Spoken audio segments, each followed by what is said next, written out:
সত্যিই তো, পৃথিবীর 8 বিলিয়ন মানুষের মাঝে শুধু তুমিই কেন? তোমায় না পেলেও তোমার মতন কি কেউ নেই?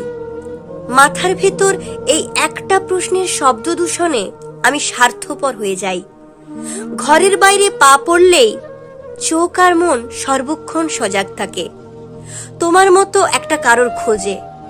কিন্তু কই, বাস স্ট্যান্ড, রেল স্টেশন, বিমানবন্দর, ফেরিঘাটে এত লোকের আনাগোনায় একটা কেউ নেই যার সাথে তোমার চোখ, ঠোঁট, ঘ্রাণ, গলার স্বর, চেহারা, স্বভাব, চরিত্র মিলে যায়।